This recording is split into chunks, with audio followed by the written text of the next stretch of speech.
Yes! Thanks for 500 subs. So यो इभेन्टमा I wanted to drop something different. त्यही भएर this video is about how I got into anime or मैले anime हेरेको कति भयो kind of stuffs.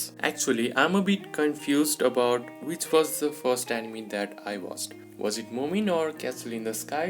जे भयो नि दुईटामा एउटा चाहिँ पक्कै हो. सो मोमिनको बारेमा म अझ के भनौँ त्यत्रो भिडियोमा भन्छ कि and most of you guys may already know किन भन्दा Moomin has been kind of similar thing for those जसको चाइल्डहुडमा त्यो इन्क्लुडेड छ न. मेरो अङ्कलको घरमा क्यासल इन द स्काईको डिभिडी थियो. अब आई डोन्ट नो त्यो कहाँबाट आयो एन्ड अहिले कहाँ छ, बट आई एम स्योर कि त्यो अफिसियल डिभिडी नै थियो. That I remember. बट त्यो साउन्ड जापानिजमा थियो एन्ड आई डोन्ट थिङ्क कि म त्यति ठुलो थिएँ कि इङ्ग्लिस पनि राम्रोसँग बुझ्ने. सो मैले त्यति बेला क्यारेक्टर्सहरूले के भनेको एक शब्द पनि बुझेको थिएन. आई वाज लाइक यो के खासाबाट ल्याएको यो कि चाइनिज हो कि जापानिज हो.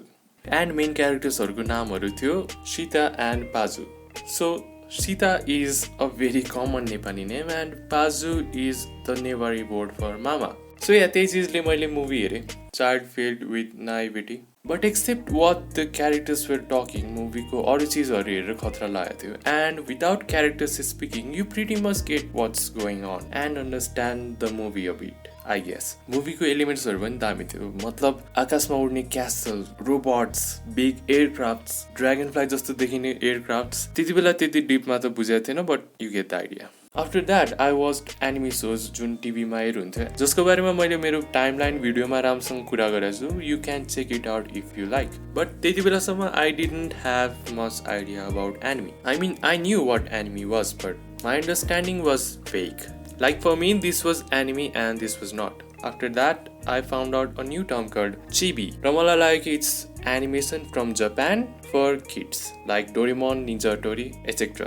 Actually, they're called Kodomo, not chibi. But for me, they was anime for adults, chibi for kids, and baki were animation from Japan. But eventually, I began to know more and more about anime. I don't know exactly when or how, but I sort of absorbed things related to anime. So maybe class 8 tirola, I came across anime called Another, and it was amazing. But I didn't went out searching for more because language barrier and subtitle पढ्न मलाई ज्याउ लाग्थ्यो. And if it wasn't obvious already by the frequency of my uploads, I am also by nature. And यार मलाई थाहा भएको और सुनेको और पपुलर एनिमीजको लाइक hundreds of episodes थियो एन्ड मलाई लाग्थ्यो कि एनिमी हेर्न धेरै डेडिकेसन चाहिन्छ यार. So because of all this things I drifted away from anime and I thought this is never gonna cross my path again.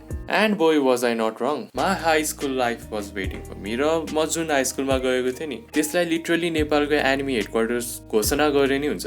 Science स्ट्रिममा मात्र 20वटा सेक्सन थियो क्या. एन्ड हरेक सेक्सनमा 7-8 जना ओटाकुज भेटिन्छ मिनिमम. एनिमी हेर्ने मात्र होइन क्या, लाइक विब्स एन्ड ओटाकुज अझ मिनिमम क्या. लाइक उनीहरू नभएको त सेक्सन नै नहुने. खोज्यो भने पक्का 7-8 जना त भेटिने. And that was like 16% of whole. मेरै क्लासमा 70% को डोमिनेसन थियो एन्ड विब्सहरूको स्ट्रङ होल्ड नै थियो. ब्रेक टाइम एनिमीहरूको डिस्कसन गर्ने, क्यारेक्टर्सको डिस्कसन्स, अरूको फेभरेट क्यारेक्टर्स और एनिमीलाई रोस्ट गर्ने फर फन, यो सब हुन्थ्यो. एन्ड हरेक बेन्चमा 3 जना बस्थ्यो र मेरो बेन्चमा म 1 जना मात्र एनिमी नहेर्ने, बाँकी 2 जनाले एनिमी केही मात्र कुरा गर्थ्यो.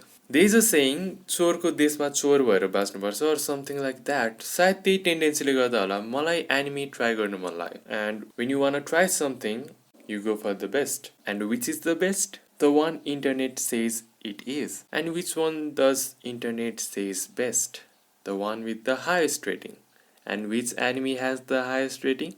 Full Metal Alchemist Brotherhood. So I went to the Oyabun of the Weebs and Full Metal Alchemist Brotherhood ल्याइदेऊ भने. And that otaku, being an otaku, did a pro otaku move. Full metal alchemist brotherhood त ल्याइदियो नै र साथमा अरू 2टा एनिमीहरू पनि ल्याइदियो. Maybe Charlotte और शिगात्सुवा किमी नो उसो सायद. आई गेस जति पेन ड्राइभमा स्पेस थियो त्यति. यति बडी क्यापेसिटीको मेमोरी भएको भए त्यसले त्यो स्पेस पनि छोड्दैन थियो. ही वाज लाइक हेर और मेबी लाइक यसलाई त जति एनिमी कन्ज्युम गराउन सकिन्छ त्यति गराउने. बट त्यसपछि नि I wasn't that much into anime I guess. And again, that otaku, being an otaku, did another pro otaku move. One day he came to me and said, "भाइ Steins Gate हेर, तेरो दिमाग खराब हुन्छ त बौला." त्यतिसम्म नि भनेको थिएन, it's just my exaggeration. But yeah, he was suggesting कि Steins Gate बुझ्नलाई दिमागवाला हुनुपर्छ. And I must admit कि it was a very, very good move. Challenging a guy is a brilliant trap. And त्यही पहिलाको जस्तै स्टाइन्स गेटसँगै अरू enemy ल्याइदियो. Maybe त्यो बेला sold out online थियो क्यार. बट त्यसपछि नै हो मैले एनिमी खोजेर हेर्न थालेको. सो आई गेस लेट 2016देखि होला I got into anime. And one day I came across a film called your name. And honestly, it was the most amazing and beautiful thing that I had ever seen in my life. Now let me ask you, was there a turn back after that?